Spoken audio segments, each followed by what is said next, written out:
the most corrupt leader for the world. They put us on number 2 for Africa. And allow you, we not agree. Ojoro Day, they're going to do them again. You don't understand? They're going to do them again.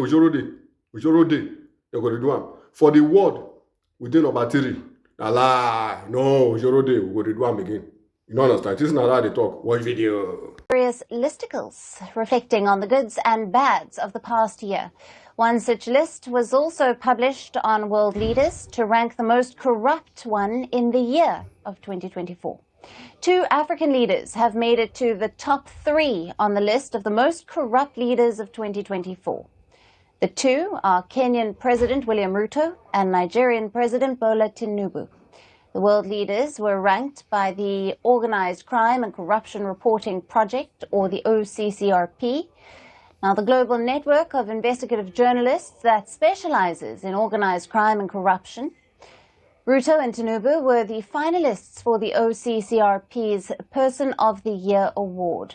The top ranked, that is the most corrupt leaders title, was given to former Syrian President Bashar al-Assad. Kenya's William Ruto was placed 2nd, and Nigeria's Bola Tinubu secured the 3rd spot. Though Bashar al-Assad was ranked number 1, he did not receive the most number of votes. It was the Kenyan president.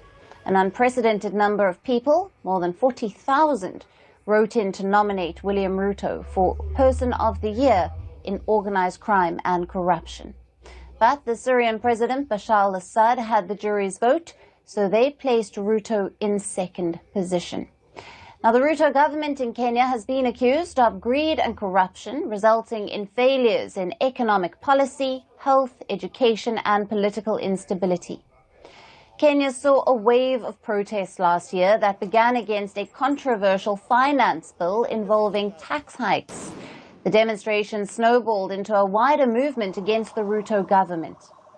The youth-led rallies demanded an end to economic woes and corruption, and also for Ruto to resign. The government's response was swift and brutal, with security forces deploying tear gas, water cannons, and live ammunition, leading to numerous injuries, deaths, and disappearances. A fresh protest has now begun in Kenya against the abduction of government critics. Inspired by the rallies in East Africa's Kenya, youth in West Africa's Nigeria also marched against the Tinubu administration last year. The protests were dubbed End to Poor Governance, calling out the government graft. At the center of these protests were his controversial economic reforms, which included removing decades-long costly fuel subsidy to save money. Tinubu claimed that these reforms would fix the economy. However, it further burdened Nigerians with skyrocketing inflation and fuel scarcity.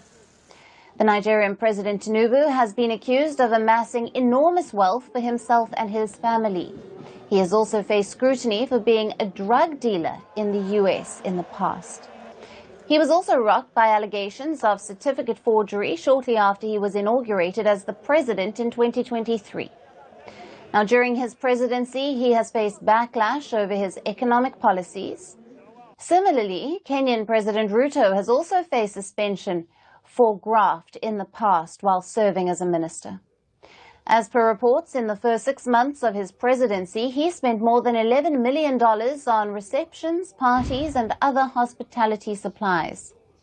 Tinubu is also accused of prioritizing his personal luxuries over the welfare of the Nigerian people.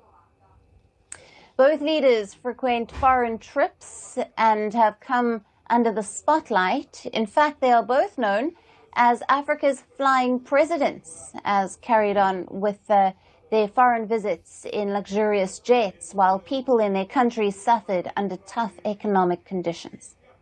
So while public outrage grows against